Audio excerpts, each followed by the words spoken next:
Hi guys, good evening. Kumusta po kayo guys? So ngayon guys, andito tayo sa Bulacan pa ngayon. Sa may Balagtas na tayo. Kanina galing tayo ng bahay sa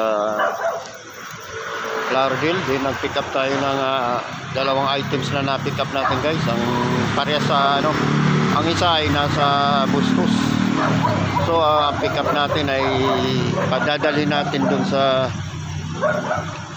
Barangay Abangan Norte ng Mikawayan, Bulacan. So yung pangalawa natin pick up ay papunta naman po ito ng General Mariano Alvarez sa Cavite, sa Barangay Madiran, Emi, Cavite. So medyo may kalayuan guys yung ating pick up. So ngayon kasi hindi na tayo kagabi mahina yung booking natin doon sa Grab, kaya medyo kailangan natin bumaba ngayon. So total panggabi naman tayo guys, so babiyahe tayo ng Cavite ngayon. So update na lang tayo guys. Maraming salamat, sana subaybayan niyo po ang aking video ngayon. So andito tayo ngayon sa Bustos.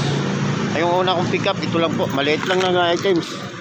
Ito ay papunta po ng Makupa po ito, wala pa 1 kilo, kalahating kilo lang po yata ito. Naglili daw po yung nito, customer. Yung napagbilan dito pa bumili sa Bustos. So dadalhin natin ito na Mikawayan. Ayun guys, yung ating papuntang Cavite naman ay sticker lang po.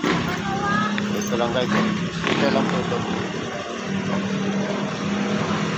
Dadalhin po natin ito dito pa nagpagawa sa Baliwag naman po ito galing. Dadalhin natin Jemmy, Cavite sa Barangay Madiran. Ito po sticker kay Sir Mikoy. Ayan sir, ito pinag po yung mo. Alam ko naman na ikaw ay isang motor rider din po. So guys, thank you so much sa inyo. Update na lang tayo guys at bubura na tayo. Thank you so much. Please hit the notification bell at please support naman po ng aking YouTube channel at aking TikTok, Junjin Motovlog, din sa aking RJ Junjin Danao Saldo, sa aking Facebook page. So, pa-support na lang guys. Maraming salamat. I love you guys. Ingat. Peace.